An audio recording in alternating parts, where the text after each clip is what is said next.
네, 오늘은 주 예수의 은혜로 받는 구원이라는 제목으로 함께 말씀을 나누고자 합니다. 사도행전 15장은 예루살렘 회의에 관한 내용입니다. 바울의 전도 여행 도중에 할례에 관한 문제가 일어났습니다. 우리가 구원은 오직 예수 그리스도의 은혜로 받는 것인데, 당시 어떤 사람들이 내려와서 할례도 추가로 덧붙여서 받아야 구원받을 수 있다고 주장했기 때문입니다. 이 문제로 인하여서 예루살렘 회의가 소집되었습니다. 회의 결과 우리는 오직 주 예수의 은혜로만 구원받는다는 이 기독교의 핵심 진리가 다시 한번 확인이 됩니다. 오늘 말씀을 통해 우리를 구원하시는 그 주 예수 그리스도의 은혜에 다시 한번 감사하는 저와 성도님들 되시기를 주님의 이름으로 바라겠습니다. 본문 6절을 보시면 사도와 장로들이 이 일을 의논하러 모였다고 말씀합니다. 사도와 장로들이 이방인 신자들이 할례와 또 모세의 율법 지키는 문제를 놓고 이제 토론을 벌였습니다. 이방인의 할례와 또 율법을 지키는 그 문제를 해결하기 위해 예루살렘 교회가 공식적인 총회로 모인 것입니다. 예루살렘 공의회에는 사도들과 장로들만 참석한 것이 아니라 예루살렘 교회의 다른 교인들도 함께 참석했습니다.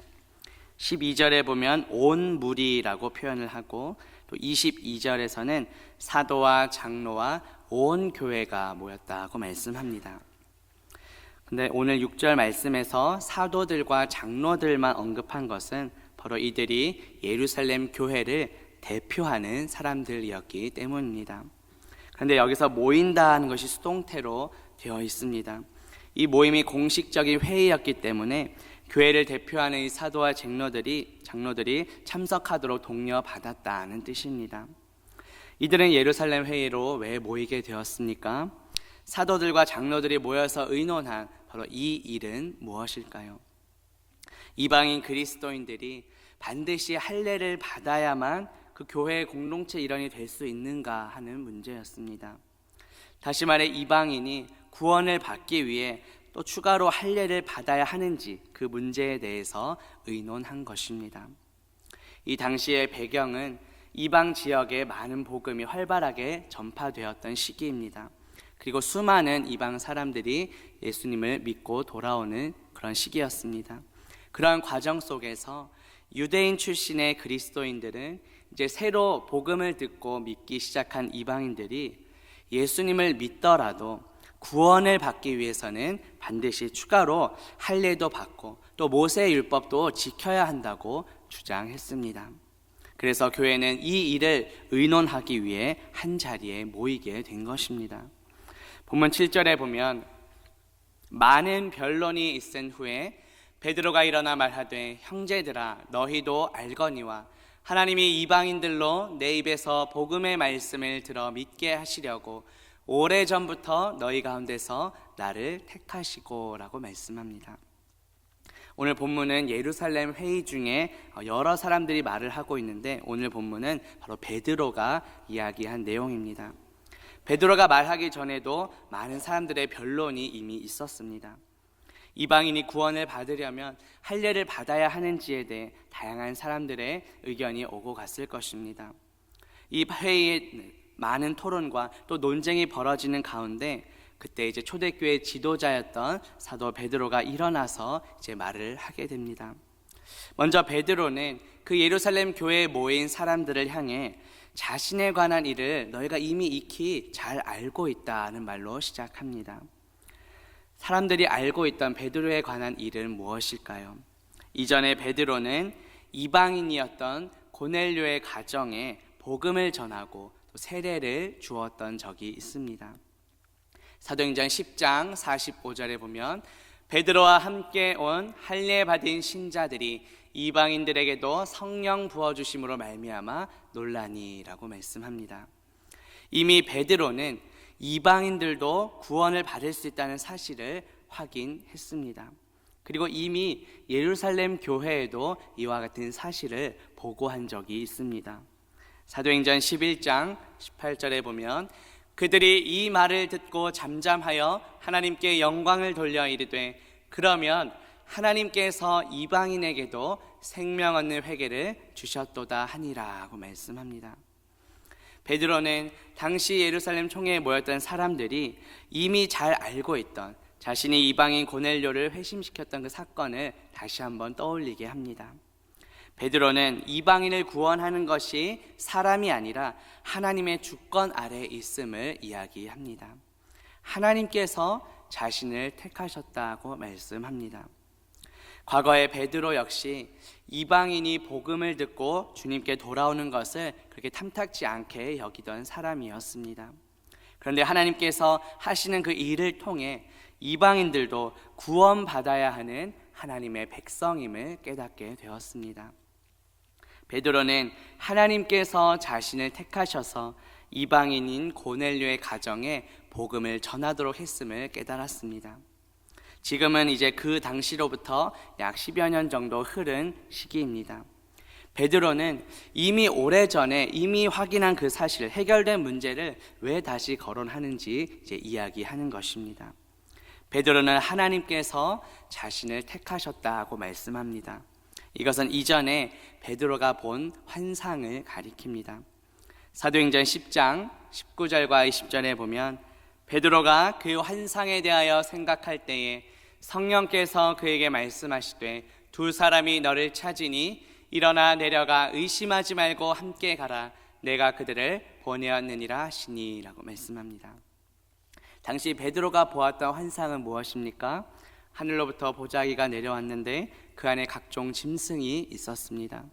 하늘로부터 소리가 나서 그 짐승을 잡아 먹으라고 하는데 베드로는 내가 속된 것을 먹을 수 없다고 말합니다.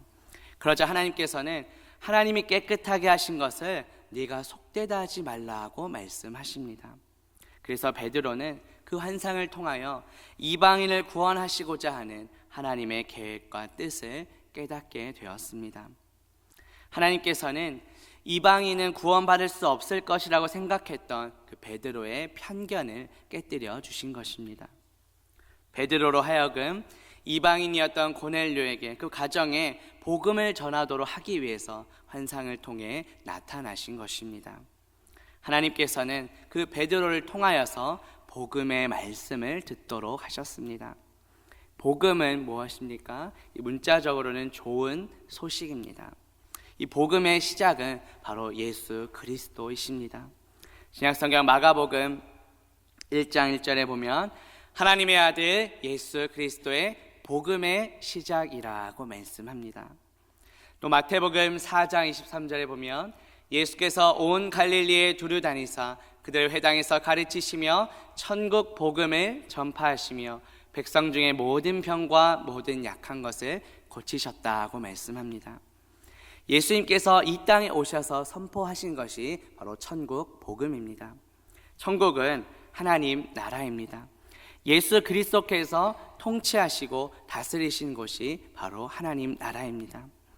예수님께서는 죄와 허물로 죽었던 우리에게 찾아오셔서 십자가에서 죽으심으로 구원의 은혜를 베풀어 주셨습니다. 이번 주일 설교 말씀에 들은 것처럼 우리의 모든 것은 이미 그리스도의 십자가에서 종결되었습니다. 그리고 예수 그리스도의 부활과 함께 우리는 새로운 영원한 생명을 얻게 되었습니다.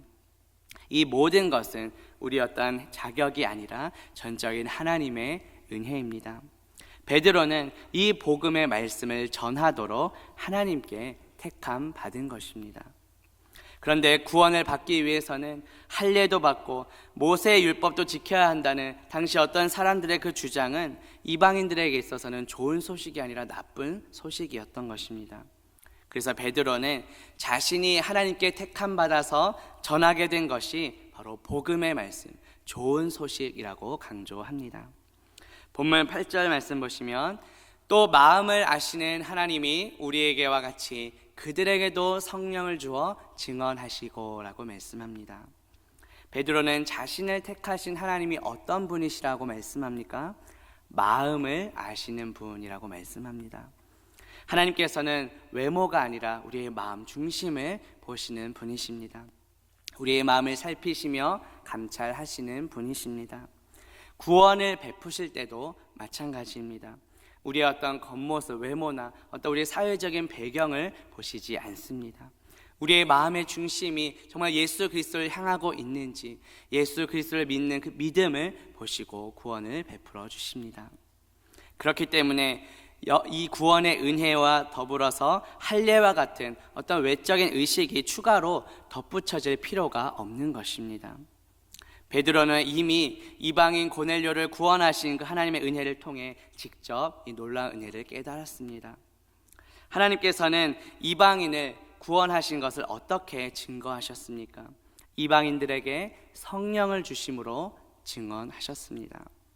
하나님께서 이방인에게도 성령을 주셨다는 것은 무슨 의미일까요? 이것은 하나님께서 이방인들도 자신의 백성으로, 자신의 자녀로 삼아 주셨다는 의미입니다. 신약성경 로마서 8장 14절부터 16절에 보면 하나님의 영으로 인도함을 받는 사람은 곧 하나님의 아들이라 양자의 영을 받았으므로 우리가 아빠 아버지라고 부르짖느니라.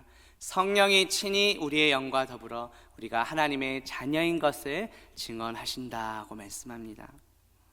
하나님의 영은 성령입니다. 성령은 곧 예수 그리스도의 영이십니다. 하나님의 아들이신 예수 그리스도의 영이 우리 안에 거하십니다. 그렇기에 우리도 하나님의 자녀가 된 것입니다. 하나님을 아빠, 아버지라고 부를 수 있는 특권이 주어졌습니다. 하나님의 상속자이신 예수 그리스도를 통해 우리도 하나님 아버지의 모든 것을 상속받게 되었습니다. 베드로는 이전에 자신이 이방인 고넬료의 가정에서 말씀을 전할 때 성령께서 그들에게 임하시는 것을 보았습니다. 하나님은 이방인도 자녀 삼으신다는 것을 이미 확실히 깨달았습니다. 하나님께서는 이방인에게도 성령을 주심으로 이제는 예수 그리스도 안에서 유대인과 이방인 사이에 모든 막힌 담이 허물어지게 되었습니다. 오늘 본문 9절 말씀 보시면 믿음으로 그들의 마음을 깨끗이 하사 그들이나 우리나 차별하지 아니하셨느니라고 말씀합니다. 베드로는 사람의 마음을 깨끗이 하는 것이 바로 믿음이라고 말씀합니다. 결코 할례 의식이 아닙니다. 사람이 구원을 받는 것도 할례 의식과 같은 그런 외적인 표시가 아니라 우리의 믿음으로 마음이 깨끗해졌는가에 달려 있습니다. 이방인은 겉으로는 할례를 받지 않았기 때문에 유대인과 구별이 됩니다. 하지만 그 마음이 믿음으로 깨끗해졌다면 하나님이 보시기에 유대인과 이방인 아무런 차별이 없다는 말씀입니다. 예수 그리스도께서 십자가로 유대인과 이방인 사이에 막힌 담을 허물어 주셨기에 이제는 어떠한 차별도 없습니다. 신약성경 에베소서 2장 14절에 보면 그는 우리의 화평이신지라 둘로 하나를 만드사 원수된 것 곧 중간에 막힌 담을 자기 육체로 하셨다고 말씀합니다. 우리는 할례라고 하는 어떤 외적인 표시가 아니라 예수 그리스도를 믿는 믿음으로 구원받습니다. 이것은 유대인이나 이방인의 어떤 차별이 전혀 없습니다. 본문 10절 보시면 그런데 지금 너희가 어찌하여 하나님을 시험하여 우리 조상과 우리도 능히 매지 못하던 멍에를 제자들의 목에 두려느냐라고 말씀합니다. 하나님께서는 이미 과거에 이방인들에게도 성령을 주셨습니다. 그리고 그들의 마음을 깨끗하게 하셨고 이제 유대인과 이방인의 차별이 없도록 하셨습니다. 그런데 어째서 지금 너희는 이방인이 구원받으려면 할례를 또 받아야 되는지 주장하느냐고 다시 되묻는 것입니다. 여전히 하나님의 그 은혜를 깨닫지 못하는 자들에게, 하나님을 시험하는 자들에게 베드로가 질책하고 있습니다. 베드로는 여기서 할례와 또 율법을 준수하는 것을 멍에라고 표현합니다. 이 멍에는 본래 소나 나귀의 목에 메어서 짐이나 수레를 끄는 그런 기구를 가리킵니다. 그런데 여기에서는 완전한 속박이나 종속을 나타냅니다. 다른 사람에 의해, 타의에 의해 질질 끌려다니는 마치 노예와 같은 상태를 가리킵니다. 할례를 행하고 또 모세의 율법대로 모든 것을 지키는 것은 멍에를 매는 것처럼 감당하기 어려운 일이라는 것을 보여줍니다. 이방인들에게 할례를 행하게 하고 또 율법을 지키도록 강요하는 것은 마치 멍에를 씌우는 것과 같다고 표현합니다. 그런데 우리 예수님께서는 이러한 율법의 멍에에서 속박으로부터 자유케 해주셨습니다. 그런데 다시 할례를 받게 하고 율법을 지키도록 강요하는 것은 하나님을 시험하는 행위라고 말합니다. 본문 마지막 11절 보시면 그러나 우리는 그들이 우리와 동일하게 주 예수의 은혜로 구원받는 줄을 믿노라 하니라고 말씀합니다.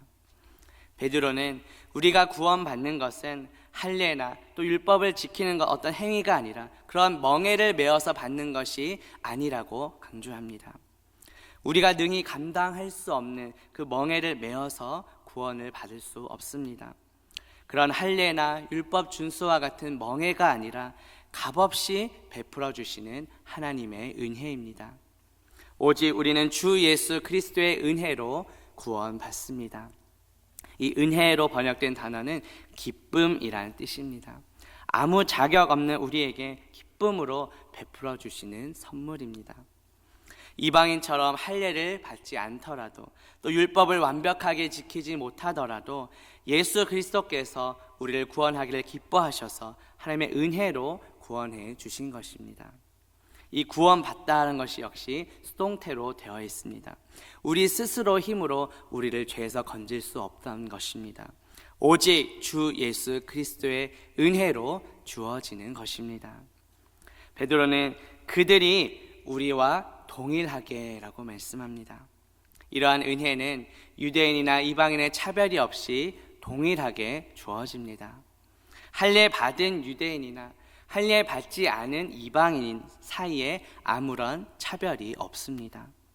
하나님께서는 아무런 자격 없는 우리에게 독생자 예수 그리스도를 보내주셨고 값없이 구원의 은혜를 베풀어 주셨습니다. 그런데 혹시 먼저 구원의 은혜를 받은 우리가 믿지 않는 가족들과 이웃들을 바라보며 우리도 감당할 수 없는 멍에를 씌우려고 하지는 않았는지 돌아봅시다. 하나님께서는 외모를 보지 않고 중심을 보십니다. 그런데 혹시 우리는 믿지 않는 가족들과 이웃들의 그런 겉모습만 보며 그들이 구원을 받을 수 있을지 없을지 우리가 판단하진 않았는지 돌아봅시다. 구원은 오직 주 예수 그리스도의 은혜로 주어집니다. 믿지 않는 가족들과 이웃들도 우리와 동일하게 주 예수로 은혜로 구원받음을 믿고 이 놀라운 은혜를 전파하는 저와 성도님들 되시기를 주님의 이름으로 바라겠습니다. 기도합니다. 하나님 아버지, 오늘 말씀을 통해 구원은 오직 주 예수의 은혜로 주어지는 것임을 깨닫게 하시니 감사합니다. 먼저 은혜 받은 우리의 마음 가운데 혹시 다른 사람에게 감당하지 못할 멍에를 씌운 것은 없는지 돌아보며 회개합니다. 하나님께서는 외모를 보지 않으시고 중심을 보시는데 혹시 우리는 다른 사람들의 겉모습을 보며 그들이 구원받을 수 있을지 없을지 판단하진 않았는지 돌아보며 회개합니다. 믿지 않는 가족들과 이웃들도 우리와 동일하게 오직 주 예수의 은혜로 구원받는 줄 믿고 이 놀라운 은혜를 전파하는 우리 모두가 되게 하옵소서. 예수 그리스도의 이름으로 기도합니다. 아멘. 오늘 주신